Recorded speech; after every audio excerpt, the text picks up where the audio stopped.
Dewan Pemuda PAS Pusat mendesak kerajaan Jerman memohon maaf kepada umat Islam atas insiden pembunuhan seorang wanita Mesir, Marwah Al-Sharbini, yang ditikam di sebuah mahkamah di negara itu.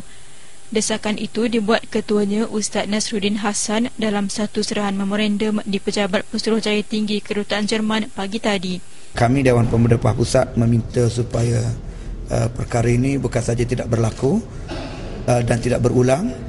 Jerman mestilah meminta maaf kepada pihak kerajaan Mesir, dan yang kedua, keadilan mesti diambil dan mesti dilakukan selepas daripada ini untuk mengambil tindakan yang sewajarnya ke atas mangsa yang menikam Marwah Sharbini bertubi-tubi.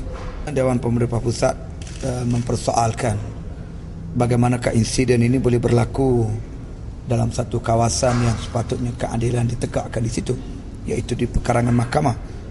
Jadi persoalannya bagaimana kawalan keselamatan terhadap mangsa dan juga suami. Sebab apabila suami mangsa datang nak menyelamatkan Marwah Sharbini ini, turut ditembak oleh pengawal keselamatan di mahkamah tersebut. Jadi inilah suatu yang sangat mendukacitakan kita.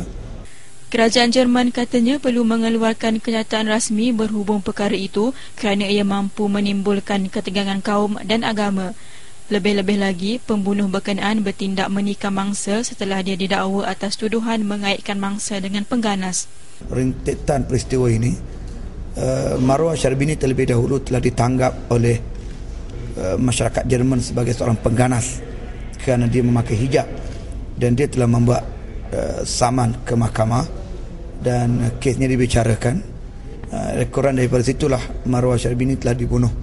Jadi kami melihat ini adalah satu daripada episod Islamofobia yang berlaku di peringkat antarabangsa, khasnya di negara-negara barat. Memorandum dua muka surat itu diterima Duta Jerman di Malaysia, Dr. Gunther Graber. Beliau dalam respon selepas mendengar penjelasan daripada DPP melahirkan rasa kesal dan malu di atas insiden yang berlaku. Terkejut dengan apa yang berlaku, beliau juga berjanji akan memanjangkan perkara itu kepada kerajaannya. Sementara itu, dalam satu lagi serahan memorandum di Kedutaan China, DPP menggesa kerajaan Republik itu menangani ketegangan antara etnik Islam dan China ekoran rusuhan di Urumqi, Xinjiang. DPP meminta minoriti Islam di daerah berkenaan diberi layanan adil dengan penduduk bukan Islam di negara itu. Kita telah panjangkan kepada mereka supaya disampaikan kepada kerajaan China agar menangani tragedi yang berlaku di Xinjiang yang telah berlanjutan sekian lama agar tidak lagi berulang, yang sering memangsakan umat Islam di sana. Kita juga meminta supaya selepas daripada ini kerajaan negeri China mengambil suatu tindakan yang berkesan dan memberikan keadilan yang sewajarnya ke atas penduduk Islam di Xinjiang, supaya mereka juga mendapat hak sebagaimana penduduk yang lain. Kekacauan di Urumqi bermula Ahad lalu selepas 1,000 hingga 3,000 orang berkumpul di People's Square bagi membantah kematian 25 pekerja kilang Uyghur yang dipercayai terbunuh dalam satu rusuhan di selatan China.